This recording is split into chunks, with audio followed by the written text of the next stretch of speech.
lepa za povabilo. Sprejel sem ga zato, ne zato, da bi se kje pridruževal eni ali pa takšni politiki, ampak predvsem zato, da bi tukaj ponovil svoja stališča glede pravilne uporabe zakonov. Namreč poleg samih zakonov me je vedno zanimala tudi njihova pravilna uporaba. In ta primer je takšen, da tukaj v tej smeri lahko nekaj povem. Zdi se mi, da je gospod Matos tu večinoma te materialno-pravne probleme že nakazal, ki izhajajo iz te zadeve, vsaj v tistem obsegu, kot sem jih enkrat že poskušal prikazati, vendar bi zdaj le še neke podrobnosti oziroma bolj pravno dojemljivo rad razložil. Torej, tukaj pri tem kaznivem dejanju, katerega sta bila obtožena Jože Zagožen in Ivan Janša, gre za kaznivo dejanje, ki je pravzaprav tradicionalno poznano, kaj je, poznane so ga prejšnje ureditve, poznajo ga tudi druge ureditve v Avstriji, ga imamo morda s kakšnim najšimi spremembami, vendar ga štejejo za enako težek delikt. Spada med kazniva dejanja zoper uradno dolžnost, vendar tukaj, kar zadeva kršitev uradne dolžnosti, to kaznivo dejanje po svojem opisu pravzaprav spada šele v fazo nekakšnega pripravljanja. Vsaj pri tisti kvalifikaciji, ki se je očita pač obravnavanima tema obdolžencema. Gre za sprejemanje koristi za nezakonito posredovanje iz 263. člena. No in obtožba, pa na to sodba, sta iz opisa tega dejanja izbrale tako obliko, da gre za sprejem nagrade, darila ali kakšne druge koristi ali obljube,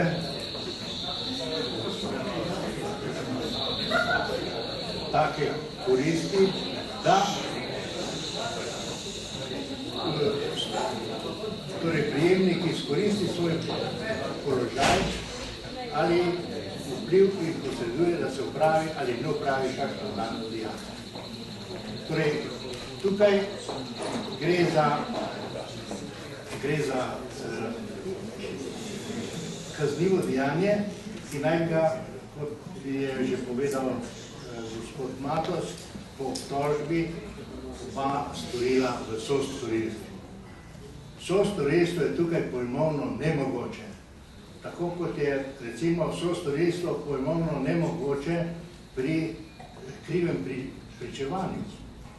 Dva se lahko celo zmenita, da bo ta pred sodiščem krivo pričala, vendar je vsak storil svoje krivo pričanje. Zato, ker vse izhaja iz njihove notranjosti, iz njihovega lastnega premisleka, ki ga ne morete deliti med seboj. No in sostorilstvo pa lahko privede do tega, da dva nekaj skupaj delata in se to tako, da si delita isto delo in eden lahko tudi na tak način sodeluje, da celo ne izvršuje znakov kaznivega dejanja, ampak sam k njim odločilno prispeva. No, to konštrukcijo je tožilec na koncu tudi zagovarjal. Vendar sam mislim, tukaj sostorilstvo ni mogoče in zato bi, če je že obtoževal dva bi moral jih obtožati vsake posebej za paralelno storilstvo. In tukaj gre za medsebojne povezave. In če bi tako obtoževal, bi lahko prišel tudi še do kakšnih drugačnih kvalifikacij. Vendar se mi zdi, da tožilec ni imel kaj dosti podlage za to, da obtožuje za to kaznivo dejanje, ne enega, ne drugega. In tudi tistih dejstev, ki so odločilna, da uporabimo ta predpis, niti za nobenega ni natančno navedel. In tu se zdaj izgleda, ker izrekamo sodbo, da smo imeli neko uradno preizkušnjo vin, ko vin sploh nismo preizkušali, oziroma jih ni bilo steklenica, ampak smo samo po steklenicah sodili, po tistem, kar se tekočin nalije. Tiste posameznega izdelka, to ocenjevali nismo, do njega nismo prišli. Taka je približno ta sodba. Namreč, ker najprej že te splošne modalitete kaznivega dejanja, čas, kraj in način storitve. Čas, kraj, to so stalne modalitete, ki morajo biti ugotovljene v vsakem posameznem primeru, če ne se dejanja pravno sploh ne da obravnavati, ker je dosti krat uporaba zakona vezana na čas in kraj. Predvsem pa je čas važen. Tudi, odkar imamo to tako zvano objektivno-subjektivno koncepcijo kaznivega dejanja, na kaznivo dejanje ni samo fizično delovanje nekoga, ampak je celo njegovo dejanje, ki izhaja iz njegove notranjosti, je važna predvsem tudi ocena krivde. In krivda se ocenjuje vedno na čas storitve kaznivega dejanja. Če tistega časa ni, ali pa recimo, ali je nekdo bil sposoben za krivdo, njegova prištevnost se mora točno za določen čas vedeti, kdaj je to bilo, kdaj to ni bilo. Takrat, ko je nekdo spal, takrat ni bil sposoben nekega miselnega procesa, zato je pravzaprav čas izredno pomemben. Isto pa tudi kraj, ker nekatere stvari se pač lahko dokazujejo, da če se to se zgodilo tam in tam. In zato bi bilo treba tudi ta kraj vedeti. Ta neugotovljen kraj je malo taka sumljiva zadeva. Če bi bil ta kraj v Sloveniji, kot se trdi, je potem čudno, zakaj v Sloveniji se ni obtoževalo tudi drugega kaznivega dejanja daril za nezakonito posedovanje. To sta dve dejanji, za katere komentatorji pravijo, da so to zrcalna slika, ki se mora vedno nekako ujemati. In zdaj, če imamo dejstva, da obtožujemo nekoga za sprejemanje, imamo tudi, oziroma za dejanje daril, imamo potem lahko tudi dejstva za sprejemanje. Tukaj o tistem, ki je sprejemal, se nič ne ve, ali nič se ve, da bi se to obtožilo, ampak če se je to sprejemanje zgodilo v Sloveniji, potem se je zgodilo tudi dejanje v Sloveniji in potem bi slovenski tožilec moral oba obtožiti. Tistega, ki je dejal in tistega, ki je sprejemal.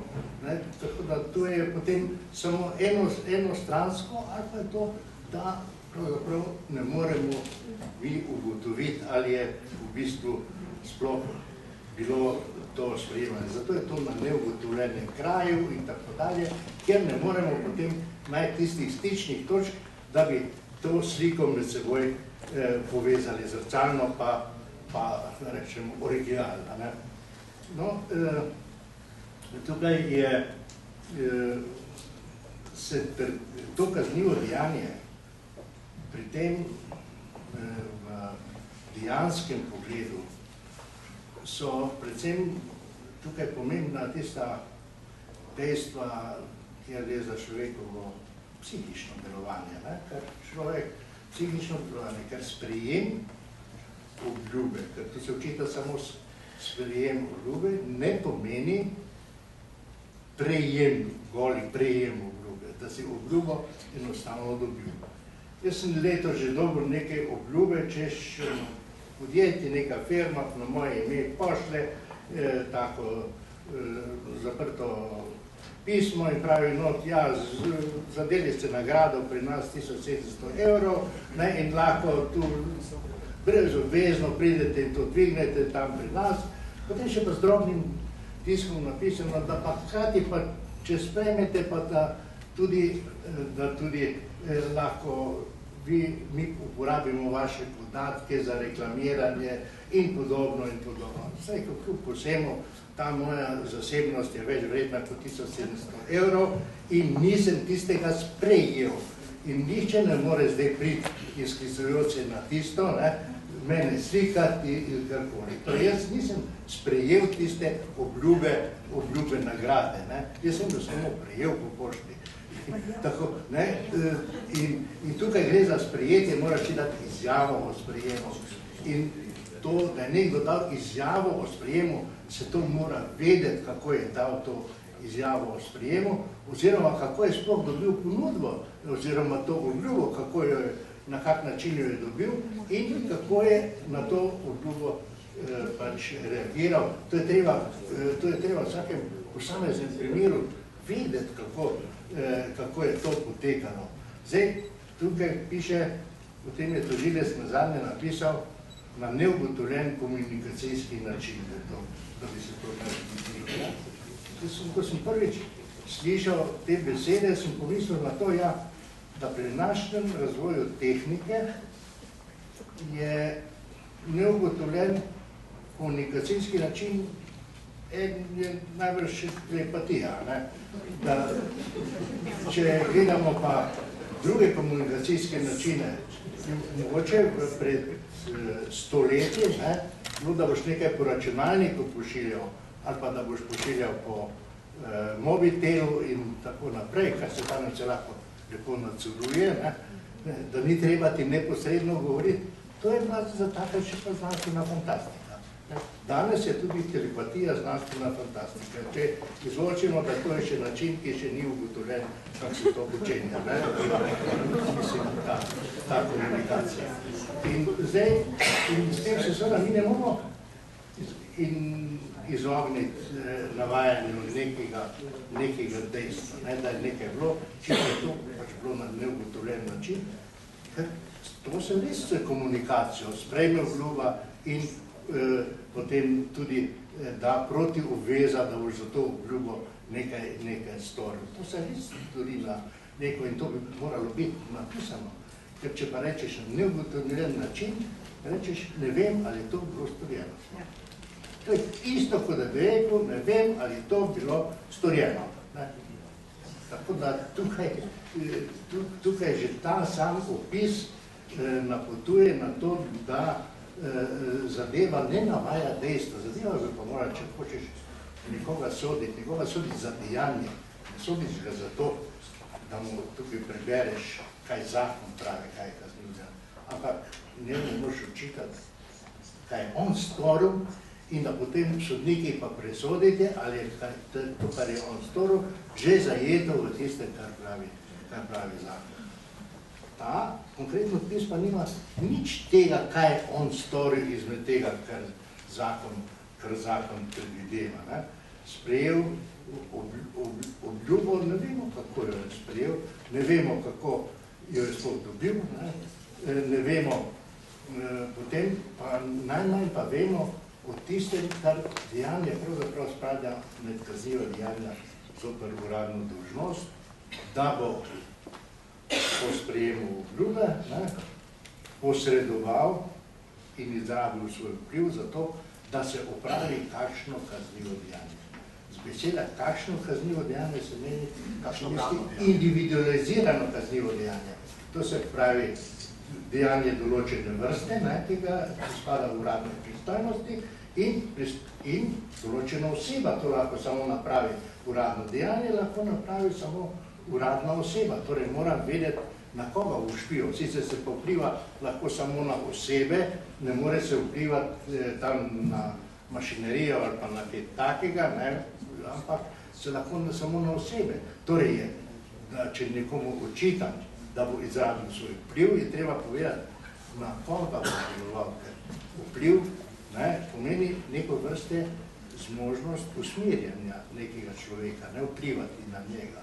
In zdaj seveda, vpliv mora biti tudi prikazan tak, da je realen, ker za nerealne vplive najbrž tudi podkupovanja nihče ne bi dal. Mislim, da nekoga podkupuješ tam, ki veš, da ta obdarjenec niti nobenega vpliva ne bo mogel imeti. Tako da si jaz težko še predvidevam, recimo, če že vzamemo naše slovenske razmere, da bi vodila ene stranke lahko imel kakršenkoli vpliv na funkcionarje druge slovenske stranke, če so, in da bi tisti naj uporabil. Torej, je treba ta vsaj vpliv, da je vsaj kot domnevnega, da lahko domnevaš, razloge za to domnevo, moraš tisti, ki bi ta darilo povedati. Vsega tega pravzaprav v opisu v sestavi ni to, da se je nekdo zavezal, to je njegova osebna obveza, da bo posredoval pri določenem s pomočjo svojega vpliva. Zakon dopušča tudi varianto, da kdo vpliva s pomočjo svojega položaja. To druge zakonodaje imajo tako, nemško govorečega, da loči vplivanje predvsem leitende, vodečih pa tistih, ki sicer sami ne upravljajo dolžnosti, ampak to tam pri drugih vedno lahko intervenirajo, teh ali pa ekspertov, strokovnjakov, svetovalcev in teh vplivajo za nedovoljen vpliv. Te so glavni možni nosilci vplivov. Tukaj, tako da za položaj, da pa izkoristiš položaj, moraš imeti nek nadrejen položaj. Samo to povem pa zato, ker se v obtožbi meša tukaj. Enkrat se govori, da tam naj bi sam imel vpliv, potem se pa govori, da pa izrabil pa svoj položaj šefa vlade in kaj potem kot šef vlade počenja. Še pa nič ni upisano, pa niti na katero osebo, pri kateri osebi naj bi posredoval, pri kateri osebi za izkoriščanje svojega vpliva ali ne. To se pravi, da bistvo samega kaznivega dejanja tukaj sploh ni opisano, samo zakonsko se zatrjuje. Se pa piše pa cel kup drugih stvari, ki so v bistvu nevažne. Nevažne je recimo, da se je izogibal osebnim stikom. To prej povrača pritožbo, tukaj pa da potrjuje, ker tukaj potem tudi osebne stiki izključuje kot komunikacijski način. Tako da to je v bistvu je ta nepopolni na podlagi tega, kar tukaj piše, se nikogar ne more spoznati za krivka tega kaznivega dejanja. Enostavno ne, ker ni dejanja. Dejanje ni bilo opisano tako, da bi pravo lahko nam uporabil. No in tako da se mi to zdi vendarle neka nepravilna uporaba prava, ki resno pomeni neko kršitev, pritožbeni razlog je lahko to. Vendar se mi zdi, da v tem primeru lahko ta kršitev, ta napačna uporaba prava, morda samo presega pomen teh, rečemo, kazensko-pravnih garancij, zakaj je kdo lahko obsojen, ampak da gre tukaj že tudi za poseg v ustavne pravice človeka. Tu eno svojo konstrukcijo pač navedel, ki sem jo tudi enkrat, ko sem policistom predaval, navedel. Meni se zdi, da se na svojo neodvisnost in na nepristranost, to, kar lahko ljudje zahtevajo, kar imajo pravico zahtevati od sodnika. Nas se to prikazuje bolj, kot da je to sodnikova lastnost, pa že pravica. Pa pravica ljudi je, da zahtevajo in da imajo nepristranega in pa neodvisnega sodnika. Vseko, da tisti, ki, torej že enkrat na predavanju, da tisti, ki ne uporablja zakon pravilno, ki ga ne uporablja, zakon je pa garant enakosti ljudi. Tisto pravijo, da je rimska maksima, da jus est ars equi et boni, enakima. Zakon izenačijo. Vsi vladari, ki so pisali zakone, so pisali zato, da tiste izenačijo. Čeprav je absolutistični vladar, vendar kadar je napisal zakon, je s tem včasih naredil potem enake, vse pod seboj tiste. To je ravno tista moč zakona, moč vse narediti enake. In če in sodnik lahko to enakost izrazi, torej doseže z svojo neodvisnostjo. Sodnik, ki ne zna zakon pravilno uporabiti, ni neodvisen in tudi nepristran. Pa mene pravzaprav niti ne zanima, ali je to zaradi pomanjkljivega znanja, ali je to v tej neodvisnosti vprašljiva, če se tukaj človek ne pozna zakona in na podlagi tistega zakona potem, oziroma če ga ne uporabi pravilno, da s tem on ne kaže svoje neodvisnosti. S tem odstopa od tistega, kar želi zakon doseči, enakost za vse. No in tako, da bi lahko morda tukaj celo postavil tezo, da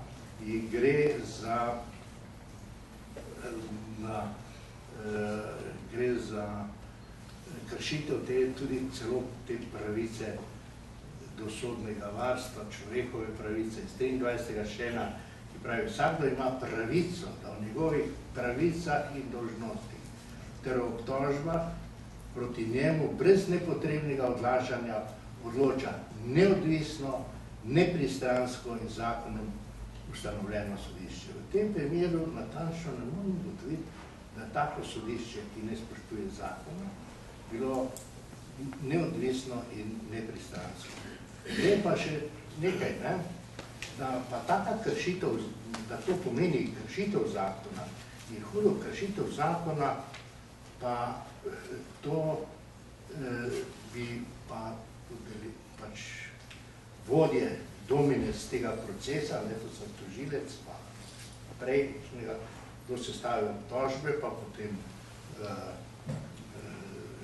sodnica, da bi to tudi lahko vedeli, zato ker je že Vrhovno sodišče trikrat zaporedoma v zadnjih letih izdalo take sodbe, kjer je grajalo ravno to, da se ne opisuje natančno dogodek. No, poglejmo tukaj eno sodbo, ki je iz leta 2008.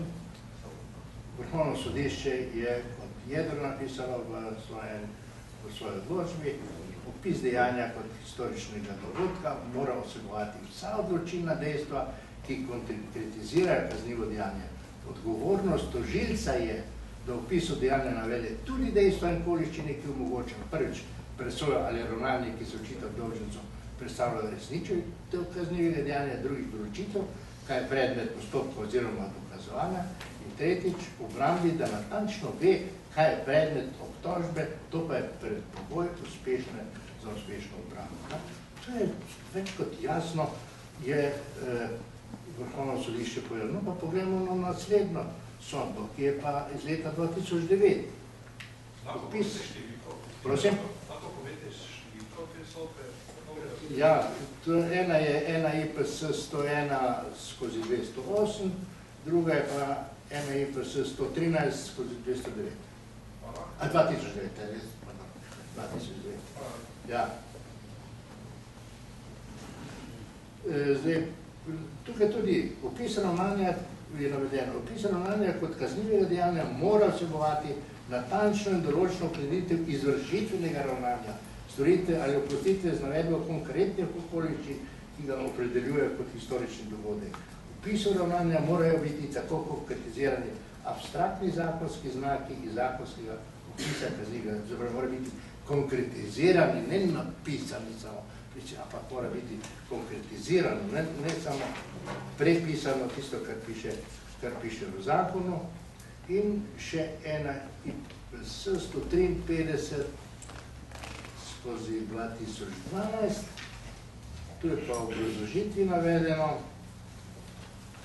brez potrebnega razširjevanja in utemeljevanja je jasno, da se obdolženec lahko brani le zoper očitke, da je storil konkretno opisano ravnanje, ne pa, da je neugotovljenega dne zoper neugotovljene osebe na neugotovljen način storil v konkretnem primeru kaznivo dejanje. Mislim, Vrhovno sodišče obravnavanje neke stare sodbe, to lepo zapisalo, kar dejansko, kot da je zapisano za ta primer. Vsak očitek o posameznem ravnanju mora biti vpet v podatkovno mrežo posameznega dogodka, ki določajo navedene nujne koordinate in drugi podatki, ki predstavljajo zakonske znake kaznivega dejanja in ga hkrati delajo enkratnega in neponovljivega in nezamenljivega. To se pravi, da tukaj je že naprej navedeno in te pravni strokovnjaki bi morali to vedeti. Sodnik je dolžen nekako tudi upoštevati enakost, enako uporabo zakonov, tudi tisto, ki je Vrhovno sodišče, pa najvišje sodišče, nekako ga napotuje k temu. In če tega niso smeli, za tega jaz štejem, da to je hujša kršitev prava in da je tukaj, tudi če je šlo za neznanje, je to neupravičljivo neznanje. Ker tukaj se ne morejo sklicevati na, da je to delali v pravni zmoti oziroma v pravni nevednosti sodniki. To morajo navedeti. Tukaj jim nišče tega neznanja ne upraviči in mislim, da bi ponavljajoče take primere več ali manj morali sankcionirati. No, zdaj pa še jaz rad še malo odpel to sodbo med očitke Slovenije o glede slabega stanja našega sodstva. To je zadnjo poročilo OECD, kjer ugotavljajo, pa da smo tukaj, da imamo najdaljše, tako rekoč, postopke. Slovenija si stopa na negativno stran, kot druga država po največjem številu tudi pritožb. No, to ugotavljajo, na to želim predvsem navezati, da nekatere države sicer število pritožb manjše opravijo s pravnimi omejitvami za možnost pritožbe, OECD ugotavlja še, da bi že samo povečanje predvidljivosti odločitev sodišč marsikoga odvrnilo od pritožbe. Vidite, ravno to, predvidljivost sodišča je pa z lepo besedo rečeno bolj zakonito sodbo. Ker sodba predvidljiva je tista sodba, ki je oprta na zakon. Tisti je lahko stranka, vsakdo je že lahko naprej vedel, po zakonu me to in to doleti. Če on si to misli, da ga doleti, sodišče pa odloči čisto nekaj druge, je to nepredvidljiva sodba. To nepredvidljivo odločanje in je to pravzaprav tudi kritična ocena o slabem spoštovanju zakona pred našimi sodišči.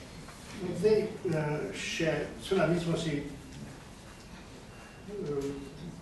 prišli na ta neslavno mesto, da so pri nas postopki najbolj dolgotrajni in to že dolgo, mislim, da že kot 15 let to ugotavlja to Evropsko sodišče za človekove pravice nalaga državi, da plača tiste stroške, ampak do zdaj se še nihče ni spustil v to, kdo je pravzaprav povzročil, ker kje imajo te kršitve, tudi kje imajo svoje ime in priimek.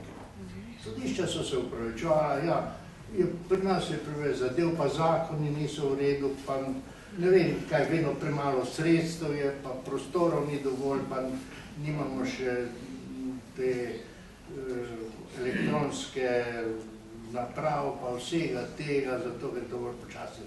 To so vse razni zgolj za vsak in to se dogaja vsem drugim sodiščem, ki so daleč pred nami po hitrosti postopka.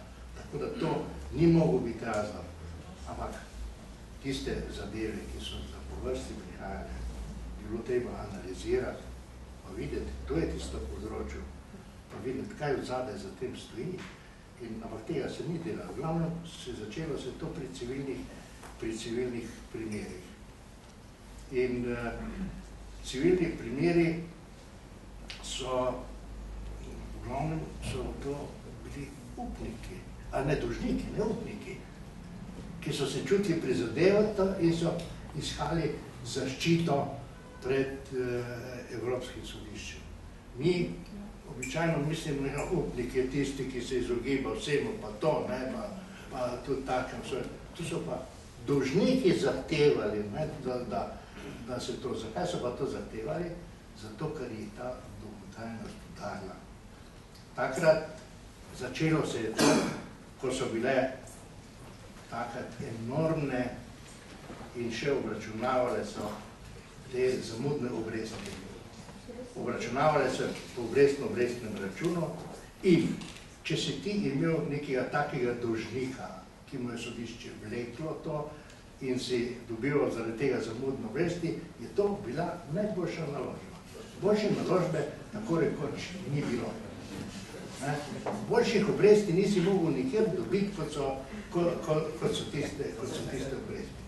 In tako da je tukaj seveda bilo mogoče, daj tudi zanimivo malo analizirati, kdo so bili odvetniki v teh zadevah, kdo so bile stranke v teh zadevah in tako, in če se tako da tukaj bi potem, seveda pri nas so pa naredili država vse to mirno plačala, upnik je bil zadovoljen, ker je dobil tiste zamudne obresti, dolžnik je dobil tisto povrnjeno nazaj, sodišču se pa nič ni zgodilo in država je plačala, tako da se to lahko brez nadaljnega tukaj ponavlja in izbenega kakšnega revolta med strankami to ni povzročalo, pa to bilo škodljivo delovanje in je tudi pravzaprav en izmed takih načinov slabega roča. Jaz vam ne izključujem, da so te zamude nastale ne samo zaradi nedelovnosti, rečemo pa česa, ampak tudi zaradi neznanja. Zaradi neznanja, zaradi odlaganja teh. Tam ste imeli že primere, ko so zapustili, tožilstvo, sodišče, tisti, ki so jih zelo častili in tako, potem pa, ko so pa všli, so pa odprli omare, pa so reče, padli v eno kostnjake, in potem, ampak nihče na to ni reagiral. Vse te stvari bi vendarle morali to napačno uporabo, pa ne uporabo, vendarle na to reagira. Samo, mislim, da je sodna oblast sama, ki bi morala to pričeti. Na to se ne da odzunaj imputirati, pa na odzunaj delati red v pravosodju, ampak sodna oblast v odnosu do posameznikov ne bi morali posamezniki imati pravico, da te zadeve razčistiti. In seveda, tega razčiščevanja še pa do danes pravzaprav ni.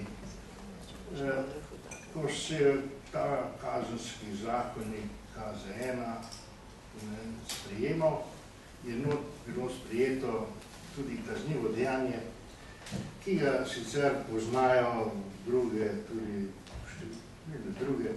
zakonodaje. In sicer gre za, pa tudi v naši preteklosti je bilo, celo v tisti kraljevini Jugoslaviji so poznali taka kazniva dejanja kaznovanja sodnika zaradi napak oziroma škode, ki je druge bili, oziroma zaradi pristranega odločanja. Če je sodnik pristrano odločal, je zato bil lahko kaznovan. No, naš kazenski zakonik tega ni imel, vse do tega KZ-1 2008, ko je potem bilo sprijeto kot novo kaznivo dejanje, taka zloraba sodnika. Kaznivo dejanje je bilo precej delano v nemškem principu, oni imajo Verbeubung, da sodnik pač izkrivi zakon na eno stran, na tehtnico, skratka, da prst na eno stran. In to je pa povzročilo strašen revolt. In potem smo imeli, sem bil povabljen na sodniško društvo, da je bilo treba nekako zagovarjati to. In tam so bila celo dva tuja predstavnika in mislim, da je bil prepokojen, je bil ta predsednik Evropskih združenj za sodniških društv, Gorač, in še danski predsednik, ki sta oba dva rekla, ja, se pri nas tudi imamo taka kazniva dejanja, ampak mi jih tudi sodimo za to. Ne samo, in še ne malo, pri nas pa tak revolt, to je pa poseg v neodvisnost sodnikov, to kaznivo dejanje bo zdaj tu še bolj nam otežilo delo, ker bo zdaj namesto nas izločali, prijavljali za kazniva dejanja, ampak to ni zgodilo tako, zoper nobenega ni bilo uporabljeno to kaznivo dejanje. Pisali so celo članki, da je to proti ustavi, ampak že tako so povedali, da to ne more biti proti ustavi, ker ustava pravi. V drugem odstavku 132. člena, če sodnik pri upravljanju sodniške funkcije krši ustavo ali hujše krši zakon, lahko državni zbor na predlog sodnega sveta sodnika razreši. Zdaj, pri nas še nobenega takega primera ni bilo. Bilo je, da so zaradi nedelavnosti so že predlagali razrešitev, niso predlagali neke hujše kršitve zakona. To pa je res, ker bi to nekako morali tudi to, kako to pride, kako spoznamo, da je šlo za hujšo kršitev, da bi to bilo treba malo v predpisih v sodnem redu, v predpisih operacionalizirati, da bi lahko to ustavno določbo uporabljali, vendar do tega zaenkrat ni prišlo. Pozoril sem, da v ustavi tudi piše, da v primeru naklepno storjenega kaznivega dejanja z zlorabo sodne funkcije, to ni naklepno storjenega kaznivega dejanja tatvine ali pa zunaj, ampak za zlorabo njegove funkcije, tisto, kar dela njegova funkcija, pa je neodvisno in nepristrano sojenje. Da če stori to zlorabo sojenje, in vendar to mora biti ugotovljeno, potem se pravnomočno sodbo, državni zbor sodnika razreši. In to, ko se je pa to kaznivo dejanje predvidelo, ki ga je že ustava ob sprejemu predvidela, da je možno, da se stori tako kaznivo dejanje, ko se je pa to kaznivo dejanje napisalo v zakon, je bil pa kar naenkrat. Mislim, da je ravno to je tisto. Mi bomo pravno državo, dogajajo se ekscesi v pravni državi, to je nedvomno v vsaki državi in država zaradi tega ne propade. Pač pa se država sesuje, če ne reagiramo na te ekscese. In če te ekscesi postajajo pravilo, potem pravna država začne razpadati zaradi tega. In tu mislim, da bo počasih pot, da je treba. Stanje je, ugotovljeno imamo, kako stanje je, ne počasi odgovornosti. Odgovornost je odgovornost celega pravosodja. To je treba najti pač nekaj tistih ljudi, ki se potem skrivajo za to celoto in delajo tako slabo sliko. Prosim. Kdo lahko poda ovadbo, da je sodnik primičen na nepristranski? Ja, če gre za kaznivo dejanje, če gre za kaznivo dejanje, bi tista ovadba morala potekati normalno, tako kot je, k tožilcu. Pri zadetju oškodovanec, tožilec je pa tisti, ki mora sprejeti. V zdajšnji, da bi imeli kakšno posebno proceduro, kaj pa zvem, na predhodna tista dejanja, rečemo, v sodišču do drug upravlja, pa sodišča same upravlja. Prosim. Prej ste prebrali, da Državni zbor sklepa o odstavitvi oziroma da sodnika kaznuje na ta način, da mu vzame funkcijo. A ni to premalo? Kaj pa materialne in druge posledice, ki so lahko posledica tega nepristranega sojenja? Ne, mislim, Sam odstop ali odstranitev je premalo. Tukaj je, to je samo vprašanje njegovega statusa sodnika. Tisto, da se lahko kdaj odškodninski zahtevki, pa to ostane, lahko država odgovarja, lahko bi pa tudi manjše, mislim, mogoče, ki se začeli kdaj pa kdaj tudi tako razlagati, da če gre za neko enormno škodo, ki je bila povzročena, se pa lahko toži od povzročitelja. Tisto pravico najbolj nihče ne bi mogel vzeti, posameznik. Če smem še eno vprašanje. Prosim. A je običajna praksa, da se sodnik, ki sodi v imenu ljudstva in vsej po formalni osnovi korektno, skriva pred javnostjo? V takšne mere, da se ne sme niti slika objaviti, ne vem. Pač tega smo priča. Zakaj se skriva, če sodi v imenu ljudstva? Zakaj se pred ljudstvo skriva? Če se ga tako zdaj, če se skriva, mislim, da je to pač nekako osebno odločitev. Dolžan se pa tudi ni kazati. To so prakse zelo različne, tudi v tujini. Ponekod so obravnave javne in se snimajo, ponekod pa ne. To ni dovoljeno, zato najdemo tudi v številnih primerih, da so v sodnih dvoranah risali. Ne risali, potem dobimo samo ritme. Recimo tisto mednarodno sodišče v Sarajevu, ko je bilo mednarodno sodišče, tisto ima urejeno pa tako, da gledalci sploh niso prisotni ob samem sojenju in novinarji tudi ne, nobenega ni, pač pa je prostor za tem, ko pa potem na ekranu vse to spremljajo. Ni neposredne udeležbe. Ja, neposredno niso v istem prostoru. Tako kot, dobro, to je pač, se tam kaj to že z varnostnih razlogov, tudi potrebno.